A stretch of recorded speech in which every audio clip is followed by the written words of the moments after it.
अस्सलाम वालेकुम। उम्मीद है कि आप सब खैरियत से होंगे और अपने घरों में खुश होंगे। तो आज मैं आप लोगों के लिए दाल माश और दाल चना की रेसिपी लेके आई हूँ।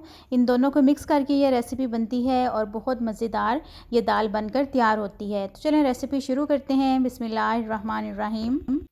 तो यहाँ पे मैंने दाल माश जो कि छिलकों के बगैर है और दाल चना इनको मैंने 1 घंटा पहले भिगो दिया था। और इसका मसाला तैयार करने के लिए यहाँ पे हमारे पास प्याज, टमाटर, सब्ज़ मिर्चें, लहसुन, अदरक का पेस्ट है और साथ थोड़ा सा धनिया है गार्निशिंग के लिए। और यहाँ पे कुछ स्पाइसेस हैं जो इसके अंदर जाएंगे। तो सबसे पहले जो दाल है उसको बॉईल करेंगे। तो दाल जो है वो प्रेशर कुकर में ही मैं बॉईल करूँगी और इसके अंदर एक बड़ा जो ग्लास है वो पानी का ऐड करेंगे। तो यहाँ पे जो मैंने पानी डाला है वो एक बड़ा ग्लास मैंने पानी का इसमें ऐड किया है, जो कि छोटे 2 ग्लास बनेंगे। 7 मिनट का इसको प्रेशर लगाएंगे ताकि दाल जो है वो अच्छी तरह गल जाए। 7 मिनट बाद यहाँ पे प्रेशर जो है वो मैंने खोल लिया है और दाल अच्छी तरह से गल चुकी है।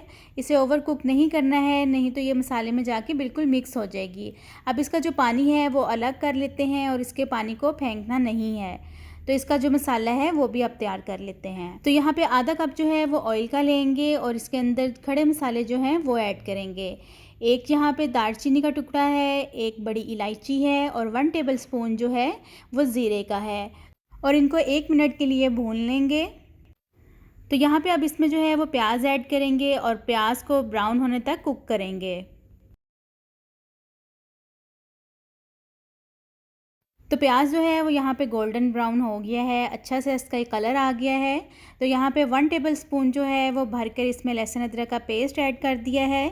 तो बस इसको 2 से 3 मिनट तक भून लेंगे। अच्छा, जो मसाला है इसको तकरीबन 10 मिनट तक अच्छी तरह से भूनना है ताकि इसकी भुनाई अच्छी हो और जो दाल है वो टेस्टी बने।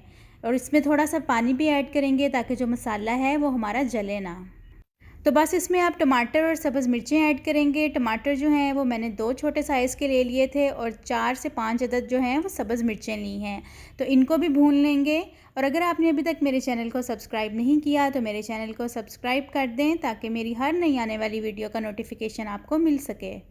तो यहाँ इसमें थोड़ा सा पानी ऐड करेंगे, लेकिन पानी जो है वो सिंपल इसमें मैं ऐड नहीं कर रही। जो दाल का पानी है वही इसमें ऐड करेंगे और जो मसाला है इसको मज़ीद भून लेंगे।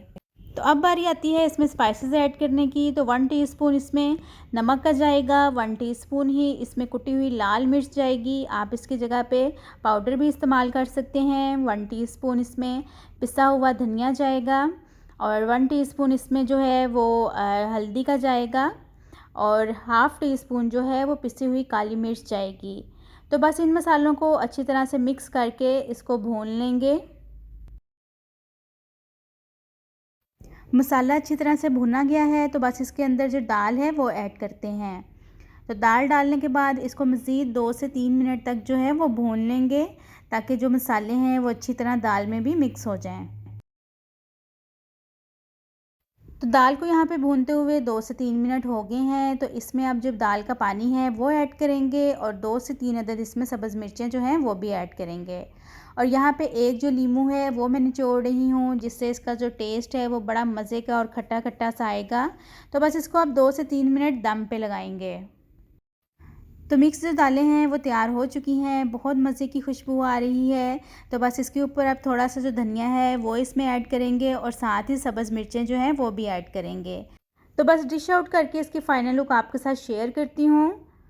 तो ये है इसकी फ़ाइनल लुक। इसको मैंने एक ट्रे में सजा दिया है, साथ इसके तंदूर की रोटी है और सैलड है।